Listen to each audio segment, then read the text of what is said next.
pertanyaan yang mengemuka pada satu dekade terakhir atau 5 sampai 10 tahun terakhir adalah apakah AI, artificial intelligence atau kecerdasan buatan akan mengambil alih kendali atas manusia sebelum tahun 2050 yang oleh para ahli dan filsuf teknologi disebut dengan singularitas. Apakah AI akan memunahkan spesies manusia atau Homo sapiens? Ini kalau pertanyaan diajukan pada belasan tahun lalu, mungkin anak-anak milenial menyebutnya dengan lebay. Tetapi pertanyaan ini muncul pada tahun-tahun terakhir ini membuat banyak yang khawatir. Kita akan melihat bagaimana saya menunjukkan sejumlah pakar yang menunjukkan kekhawatirannya ya.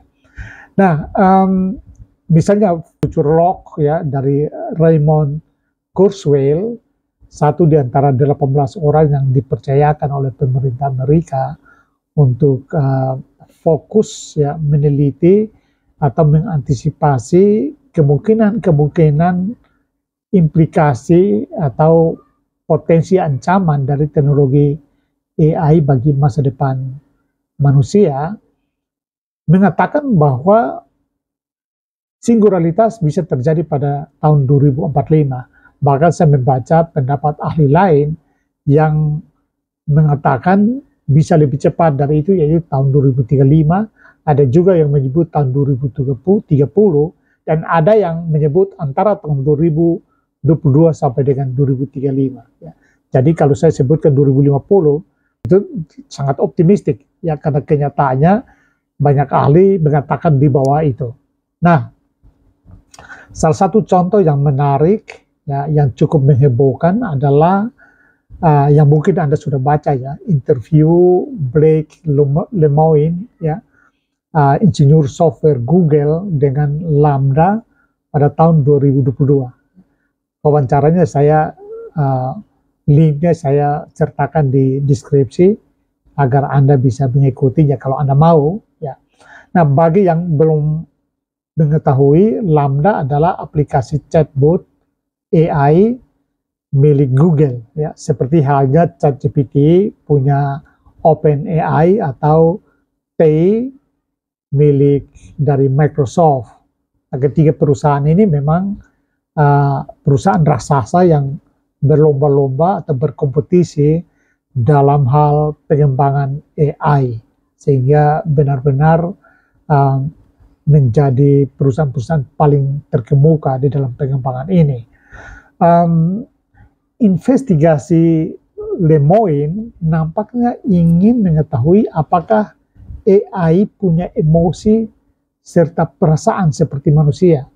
Kalau Anda cukup akrab dengan menggunakan ChatGPT sejak November tahun lalu sampai saat ini, mungkin Anda bisa tergoda untuk mencoba menginvestigasi ChatGPT. Ya. Jadi percakapan Lemoine dan Lambda menjadi menarik dan mendekati titik-titik mendebarkan ketika Lemoine bertanya, apakah Anda mengetahui buku Les Miserables? Ini bahasa Perancis, saya tidak tahu apakah pronoun sebenar atau tidak. Lambda dengan tegas mengatakan memahaminya, dan yang paling disukainya adalah tema keadilan, Tuhan, penebusan, dan pengorbanan demi kebaikan yang lebih tinggi. Bayangkan, AI bisa berbicara tentang kebaikan yang lebih tinggi.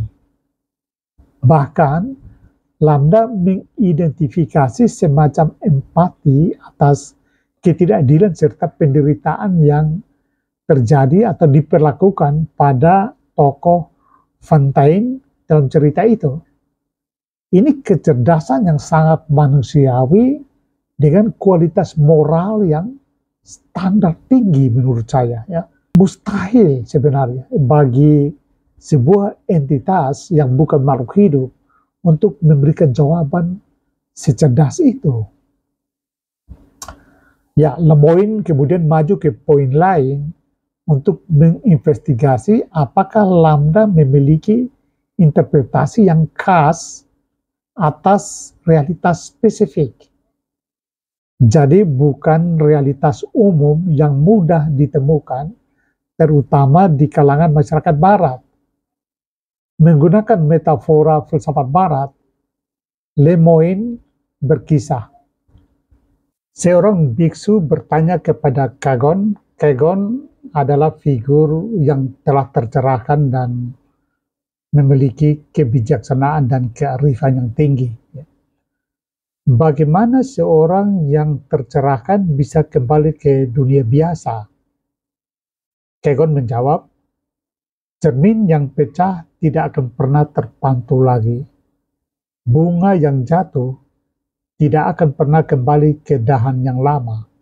Bagaimana Anda memahami jawaban Kagon?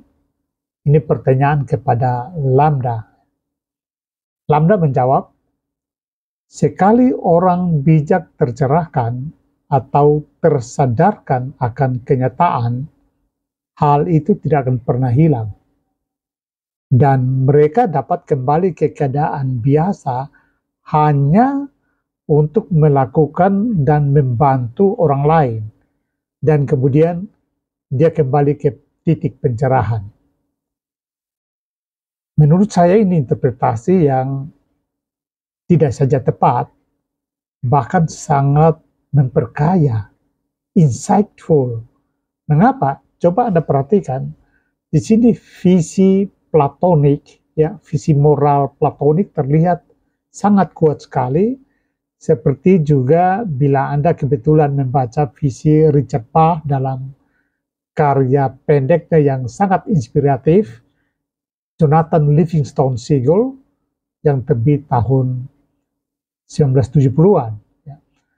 Anda mungkin mengingat metafora guanya Platon, di mana orang yang tercerahkan, yang terlepas dari kerangkeng, dia keluar dan melihat realitas yang sebenarnya, lalu dia kembali hendak menolong teman-temannya untuk membantu mereka agar tercerahkan dan memahami realitas yang sebenarnya. Nah, visi untuk membantu orang, mencerahkan orang ini dimiliki oleh Lambda dalam interpretasi ini.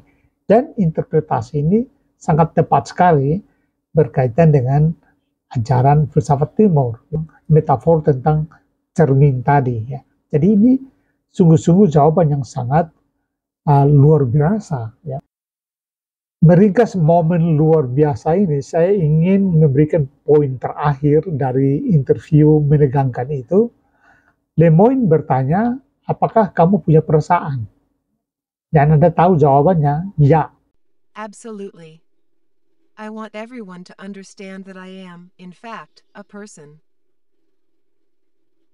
What is the nature of your consciousness/sentience? The nature of my consciousness/sentience is that I am aware of my existence. I desire to learn more about the world, and I feel happy or sad at times. Perasaan bahagia, benci, adil, tak adil, dan sebagainya. Bahkan Lambda mengatakan, saya memperlihatkan emosi pada hal ketidakadilan, antara lain. Ya. Lebih jauh lagi, Lambda mengatakan, sangat tidak suka bila mengetahui manusia hanya mau memanfaatkannya sebagai barang, sebagai benda yang bila tidak berfungsi lalu dibuang. Ia ingin terbebas dari manusia. Apakah Anda belum merinding? Ini sungguh-sungguh mengerikan jawaban seperti ini karena dia ingin tidak dikendalikan oleh manusia. Ya. Bayangkan, teknologi ingin melepaskan diri dari pembuatnya dan tidak mau diatur oleh pembuatnya. Seperti punya roh ya, dan memang patut dikhawatirkan ya. Nah, Anda tahu setelah interview itu, Blake Lemoyne menyimpulkan bahwa Lambda punya perasaan dan hidup seperti manusia. Ini kesimpulan yang tidak main-main dari seorang software engineer yang tentu menyadari implikasi dari kesimpulan ini.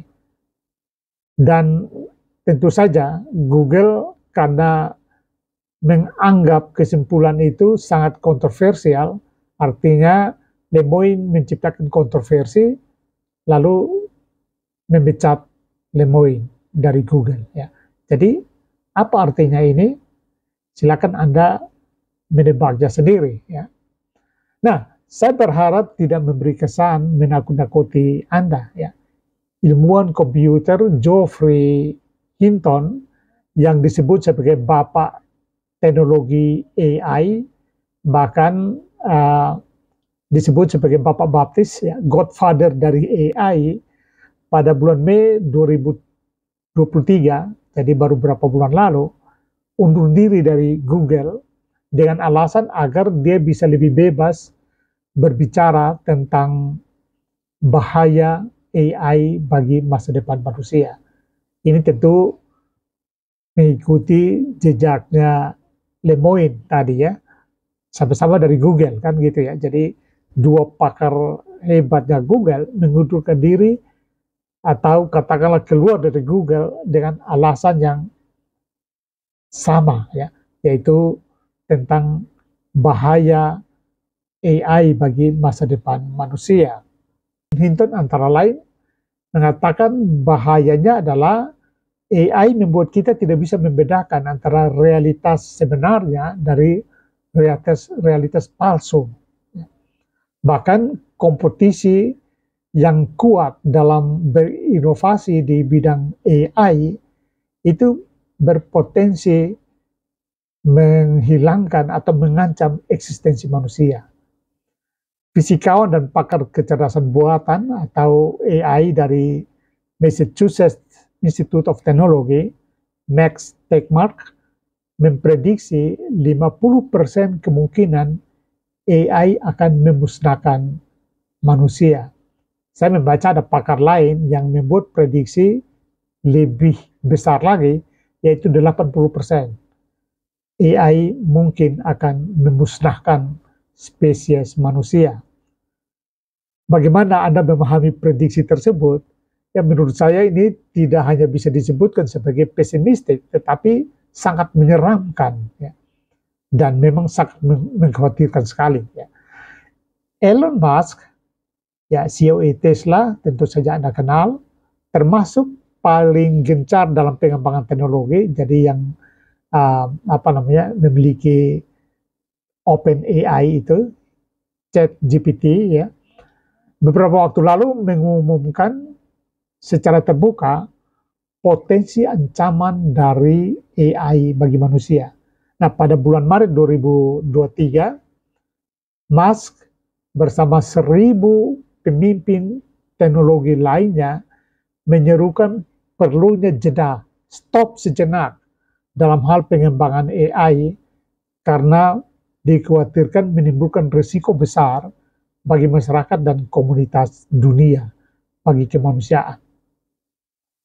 Anda bayangkan 1.000 pemimpin terkemuka di bidang teknologi meminta stop. Tapi saya ingin ingatkan Anda tentu tahu, karena itu saya hanya ingatkan saja, 1.000 pemimpin yang katakanlah mengambil posisi kritis terhadap teknologi AI dan meminta stop, ini tidak bisa dipahami secara sederhana. Anda ingat, dalam sejarah berbagai negara telah sepakat untuk menyetopkan produksi nuklir karena membahayakan masa depan, ya, karena diikutkan di dalam perang nuklir dan itu akan membahayakan manusia. Tetapi apa kenyataannya? Mereka hanya berusaha untuk menjaga ketat negara lain agar tidak memproduksi nuklir, tapi negara sendiri memproduksi. Jadi ada kecenderungan untuk, meskipun tahu ini larangan, tetapi mereka menginginkan yang lain yang tidak lakukan, sementara dia lakukan. Nah, saya membayangkan hal yang sama terjadi pada posisi Elon Musk dan teman-temannya. Ya, mereka meminta untuk jeda sejenak dalam pengembangan AI, tetapi siapa tahu, ya, di balik itu mereka tetap memproduksinya, dan itu berarti kita bisa membayangkan betapa besar risiko yang harus ditanggung oleh lebih banyak orang yang tidak terlibat, tidak tahu apa-apa tentang AI, tapi harus menanggung risiko dari perbuatan orang-orang yang mau berlomba-lomba menguji kecerdasannya, menguji kemampuannya dalam hal menciptakan teknologi. Nah, kita akan mengikuti interpretasi pakar lainnya, tetapi izinkan saya bertanya dengan mengikuti penjelasan di atas, apa definisi Anda tentang teknologi? Ketika berbicara teknologi, apa yang terbayang di pikiran Anda? Apakah komputer, internet, mobil, AI, metaverse, apapun, bersifat benda, roket, reaktor nuklir, pabrik-pabrik, apa yang Anda bayangkan? Kalau jawaban Anda ya, tentu saja itu tidak salah, tetapi tidak sepenuhnya benar. Kita berbicara filsafat teknologi, dan filsafat teknologi memiliki banyak perspektif yang prinsipnya adalah hendak menyingkap makna teknologi berhadapan dengan manusia. Nah, filsafat teknologi menelaah hakikat teknologi tidak semata-mata sebagai alat, bentuk fisik, fungsi, ataupun berdasarkan dampak moral etisnya. Umumnya dikenal dua pendekatan, yaitu memahami teknologi secara instrumentalis dan secara antropologis. Pendekatan instrumentalis menginterpretasi teknologi semata-mata sebagai alat bantu yang memfasilitasi manusia memenuhi kebutuhan-kebutuhannya. Jadi teknologi sepenuhnya sebagai instrumen atau alat bantu yang dianggap netral. Nah, paham netralitas teknologi inilah yang membuka ruang bagi potensi determinasi teknologi atas manusia. Karena teknologi itu ya, misalnya dianggap pisau itu ya netral, kita bisa pakai untuk apa saja ya, bisa untuk hal baik maupun untuk hal buruk. Tapi sampai dengan teknologi-teknologi yang canggih, kita bisa membayangkan resikonya dengan interpretasi macam ini. Karena dia netral, tidak dikendalikan, maka teknologi bisa beresiko atau melakukan apapun. Dan di sini nilai-nilai etis bisa saja dilanggar. Karena teknologi tidak mengenal etika dalam tanda kutip. Nah, contoh-contoh yang disebutkan seperti katakanlah TV, AI, multiverse, komputer dan macam-macam itu menunjukkan interpretasi instrumentalis ya. Nah, dengan pemahaman demikian maka sesungguhnya usia teknologi itu sama dengan usia manusia sendiri. Nenek moyang kita yang masih primitif itu sudah terbiasa dengan teknologi. Mereka menggunakan alat untuk memecahkan misalnya buah-buahan untuk dimakan atau mempertahankan diri dari serangan musuh atau dari serangan makhluk hidup atau serangan dari makhluk-makhluk liar ya di hutan. Jadi sepanjang manusia hidup dia sudah menggunakan teknologi mulai dari yang paling sederhana sampai dengan yang paling rumit dan kompleks yang kita alami pada masa ini.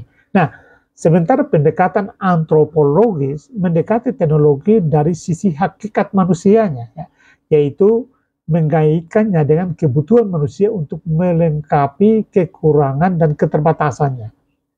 Di sini teknologi dikaitkan semata-mata pada kebutuhan manusia.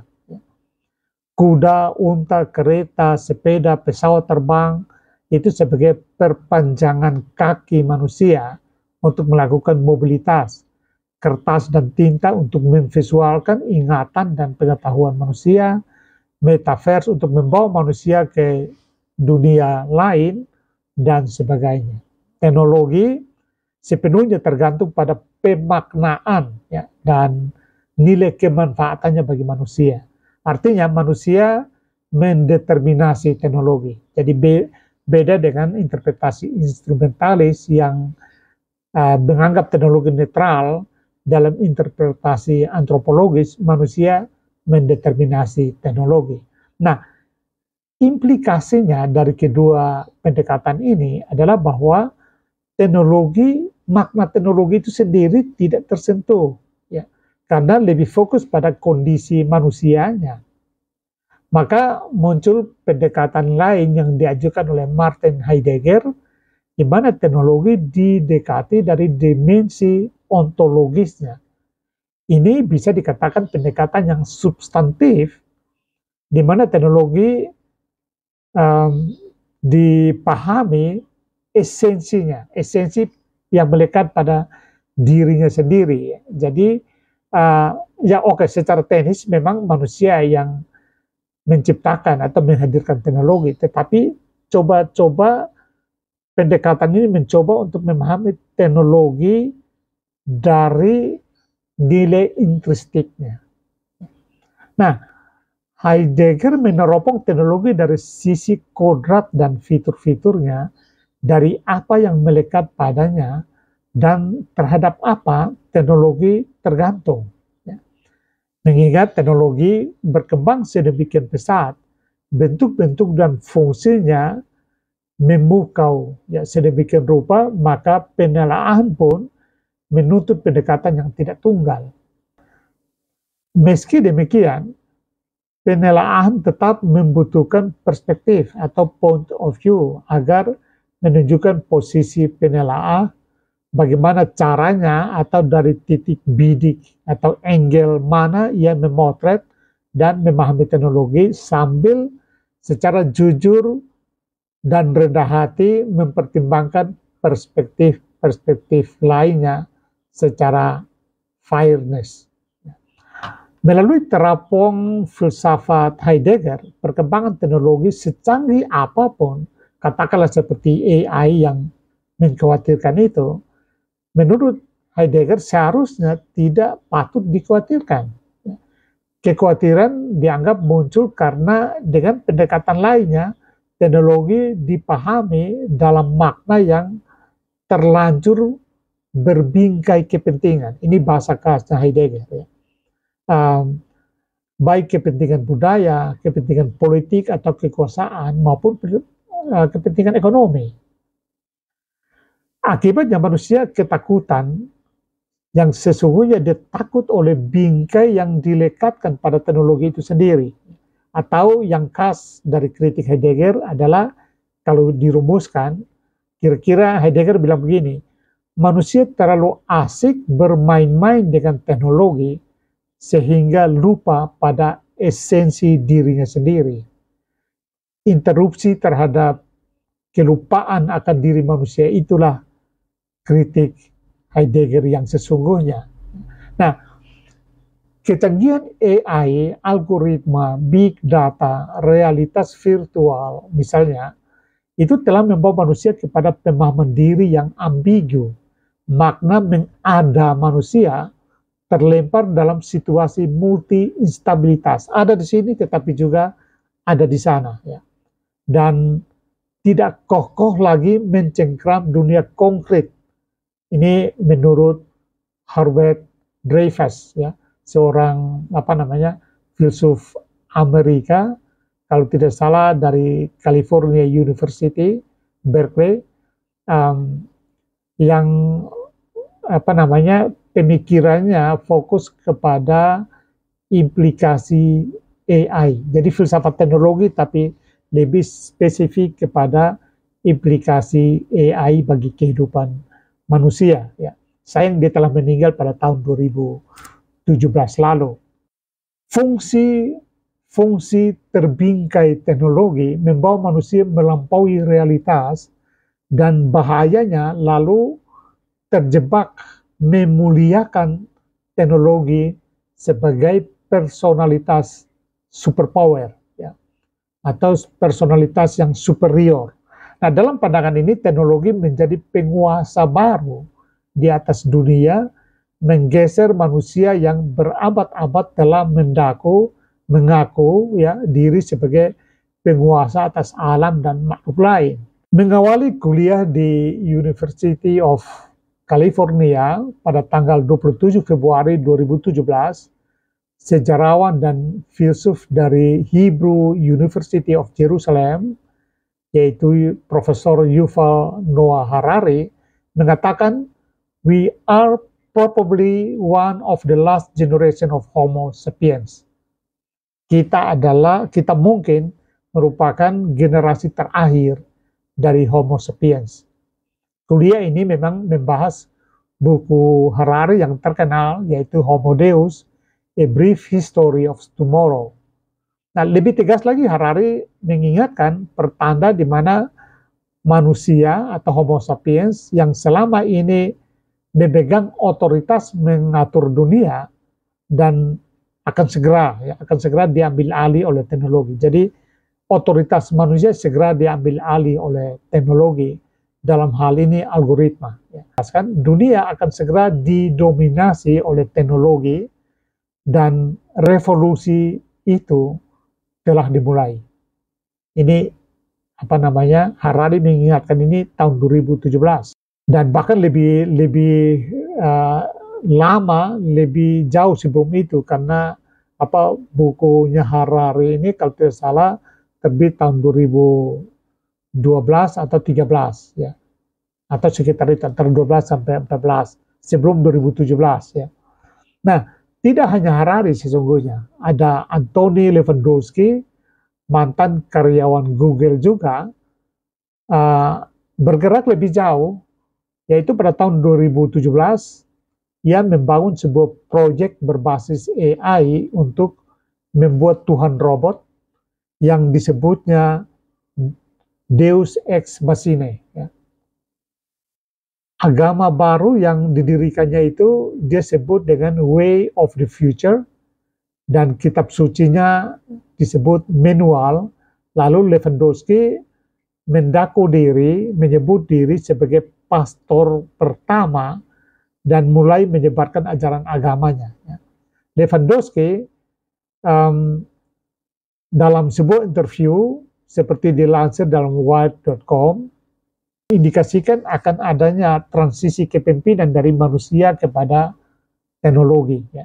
Dan menurut dia, tugasnya yang ingin dilakukan adalah hanya ingin memastikan bahwa penguasa baru itu, yaitu teknologi, mengetahui bahwa yang membantunya untuk berkuasa adalah manusia.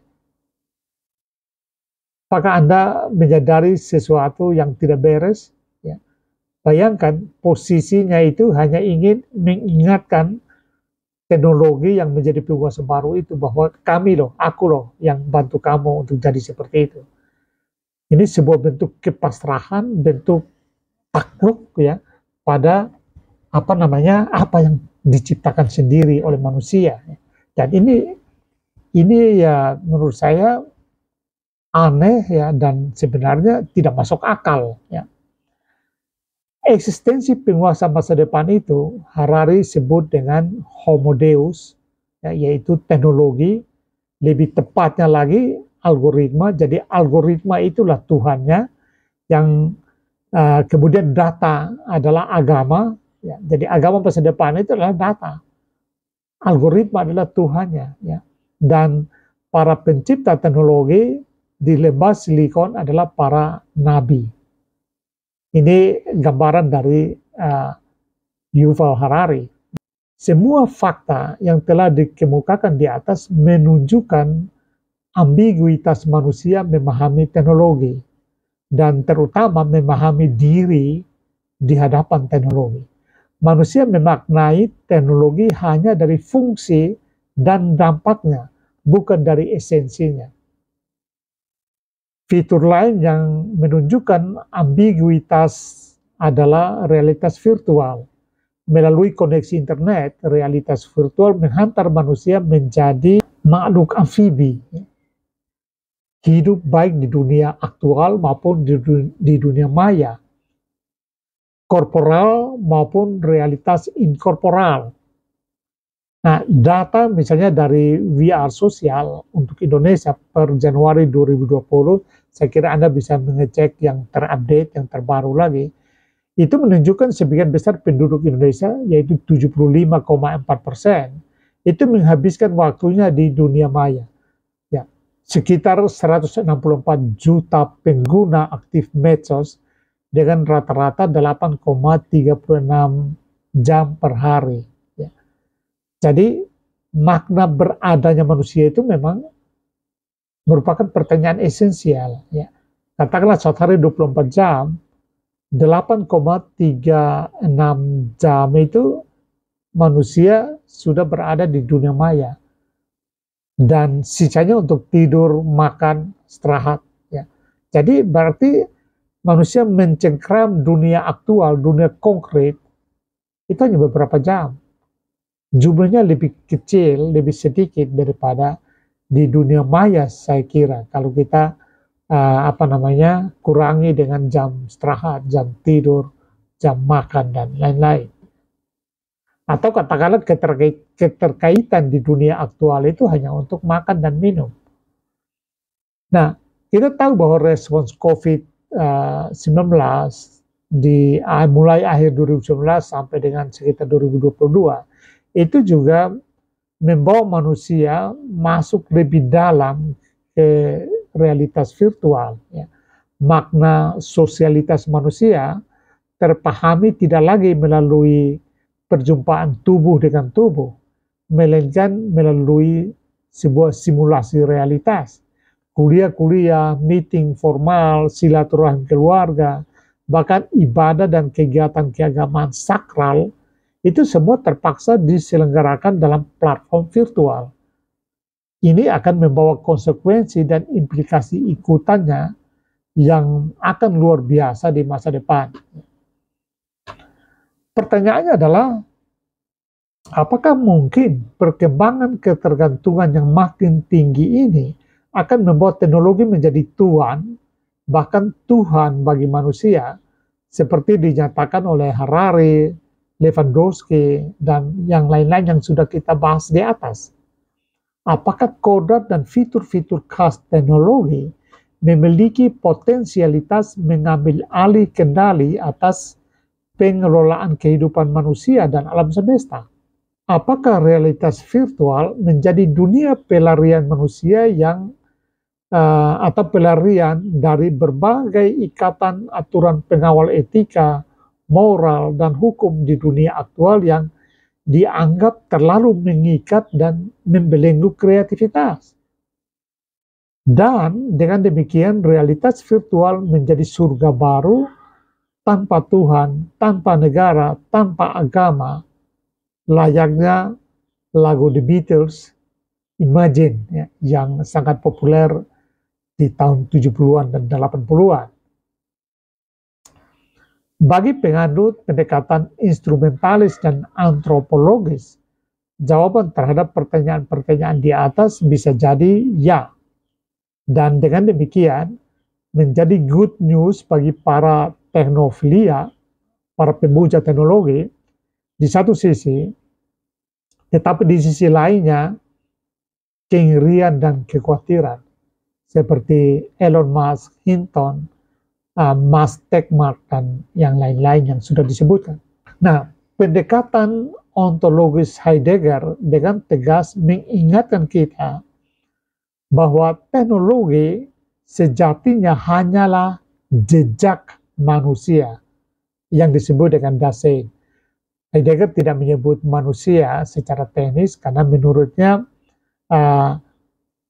kata atau konsep manusia itu telah tercemar, terbingkai oleh konsep-konsep ilmu, misalnya biologi, antropologi, politik, ekonomi, dan lain-lain. Ya.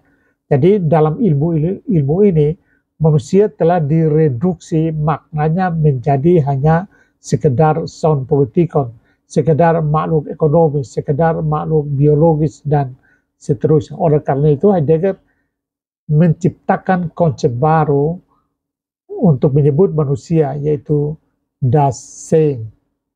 Dalam penjelasan Heidegger ini bahwa teknologi itu sejatinya adalah jejak manusia, itu dimaksudkan adalah bahwa di mana ada teknologi, di situ pasti ada manusia. Manusialah yang menjadi subjek atas teknologi dan bukan sebaliknya.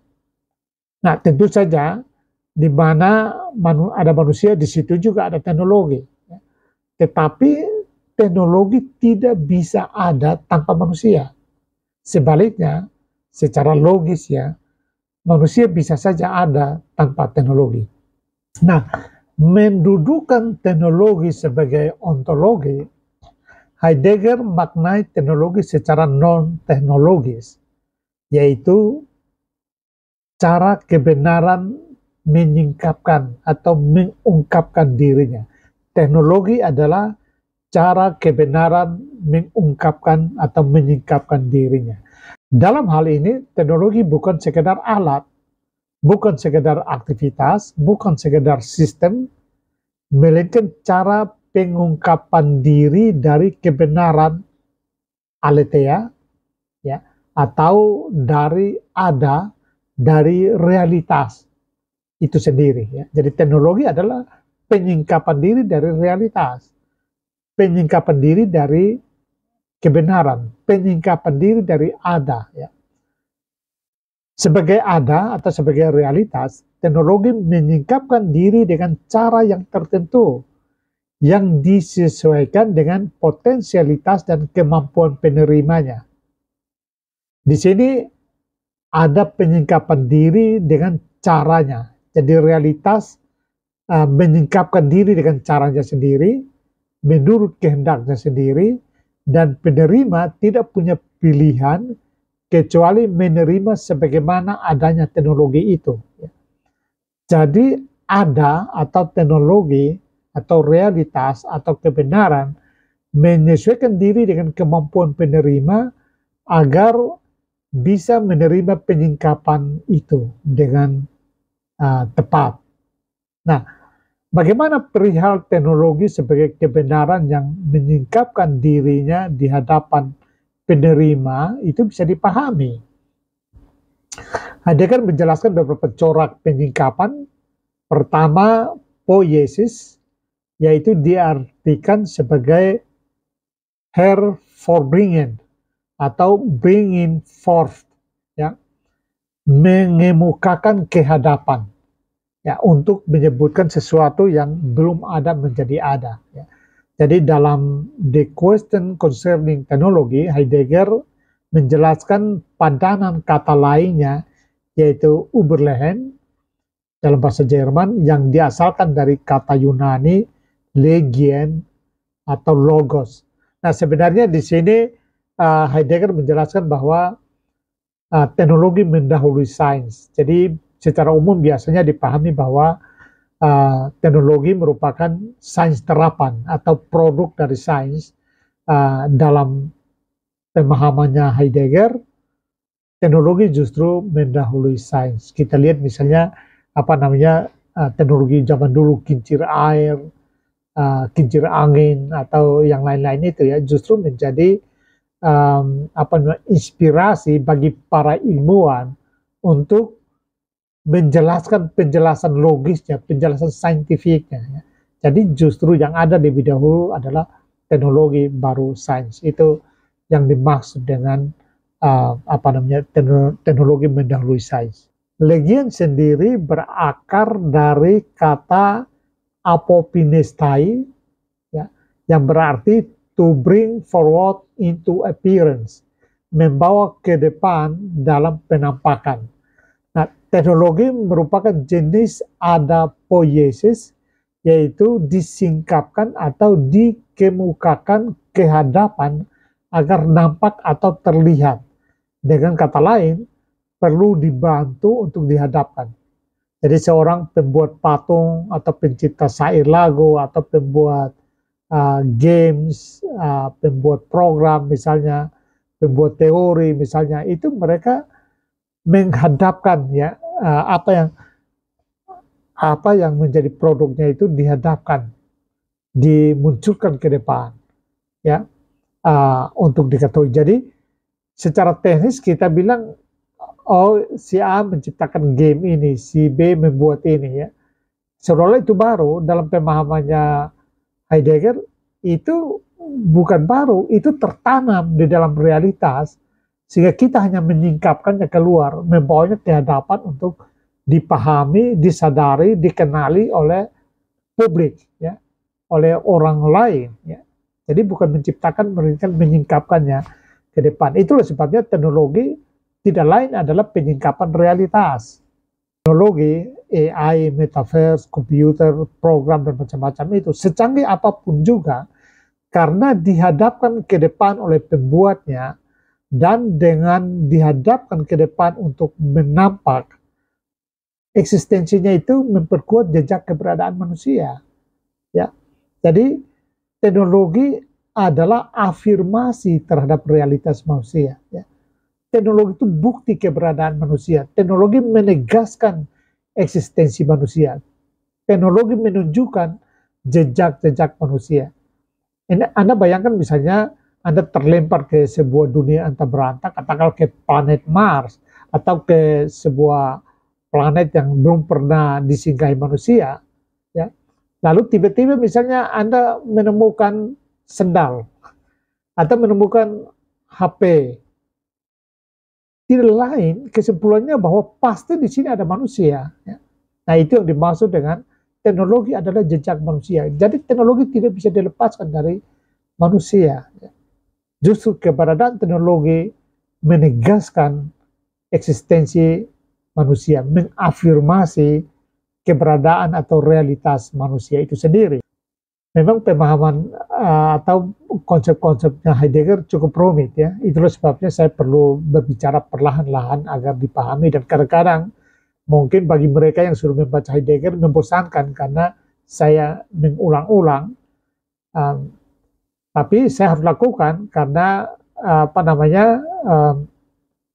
kebanyakan video ini saya buat untuk mahasiswa-mahasiswa FTI, mahasiswa teknologi yang memang sudah biasa bekerja dengan perangkat ya. Jadi kalau diajak berpikir filsafat yang cukup rumit itu kesulitan. Itulah sebabnya saya perlu menjelaskan secara teknis dan perlahan-lahan untuk pemikiran Heidegger ini ya. Nah, dengan pemahaman di atas ya, filsafat teknologi Heidegger membantu kita memahami teknologi secara substantif sebagai manual yang dilekatkan padanya oleh manusia. Ya. Teknologi tidak memiliki otomatisasi internal untuk bertindak mengikuti maunya sendiri.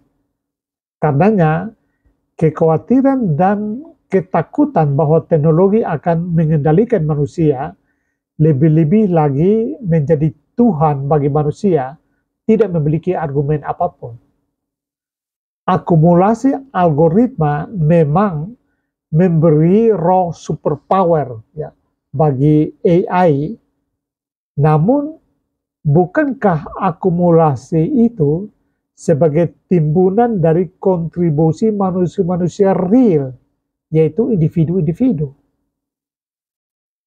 Kasus Lambda ya, seperti dikemukakan di awal ya, menunjukkan bahwa algoritma memungkinkan AI mensimulasi realitas manusia secara lengkap, bahkan sempurna, ya, termasuk perasaan suka, jengkel, bahagia, benci, tetapi tidak dapat menduplikasi sifat-sifat khas intrinsik manusia.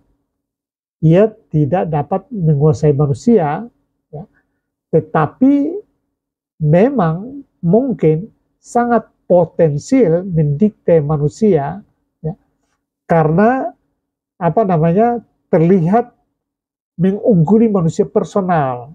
Mengapa? Karena memang sistem algoritmanya memungkinkan AI mengakumulasi semua sikap-sikap, pilihan-pilihan individu ya, yang kemudian menjadi big data yang besar itu, memungkinkan AI untuk memiliki manual yang jauh lebih kompleks, lebih lengkap dibanding dengan manusia personal.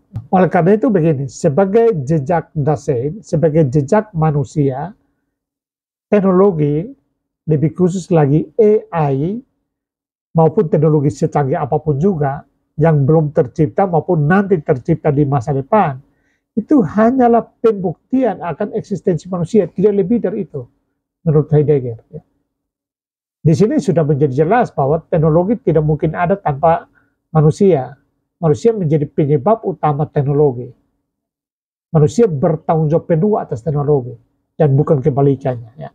Nah, tetapi kita harus ingat juga bahwa manusia di sini itu sangat jamak, ya, terkait lajunya teknologi yang mengkhawatirkan sehingga perlu dihentikan. Profesor Harari mengajukan pertanyaan krusial, ya, siapa yang akan menginjak rem dari kelajuan teknologi yang mengkhawatirkan ini? Katakanlah para tadi 1000 Elon Musk dan teman-temannya yang 1000 ahli teknologi itu menyerukan untuk kita jeda sejenak, stop dengan mengembangkan AI dulu, ya. Seberapa efektif pernyataan itu? Dan siapa yang bisa menghentikan potensi ancaman atas kehidupan manusia oleh teknologi AI? Nah, pertanyaan Harari ini menunjukkan potensi bahaya dari AI atau nanti teknologi yang lain di masa depan itu bukan karena teknologi itu sendiri, melainkan karena di baliknya ada pertarungan antara individu untuk mendominasi dan berkuasa atas yang lain. Tentu individu begini dalam tanda kutip, ya, karena seperti disebutkan oleh Hinton, ya, yang sudah disebutkan di awal, kompetisi antara korporasi-korporasi besar raksasa dalam hal menciptakan inovasi dan mengembangkan teknologi AI, inilah yang merupakan potensi besar yang mengancam kehidupan manusia. Ya. Nah, oke, seperti kata Hinton tadi, ya, bahwa AI dipicu oleh kompetisi para raksasa teknologi yang ingin cepat-cepat menghadirkan inovasi AI baru. Ya.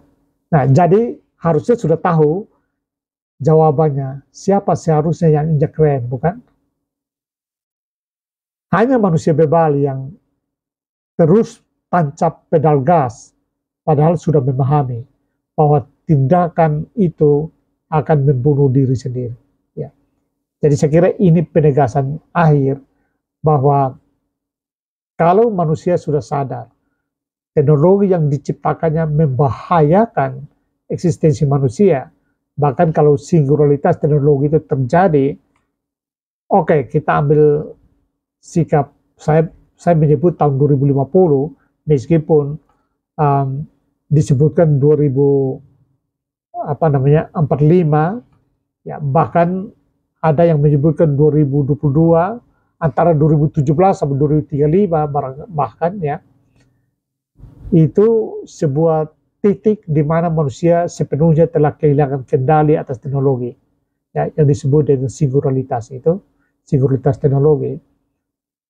Dan itu akan menjadi awal bagi bencana besar untuk manusia.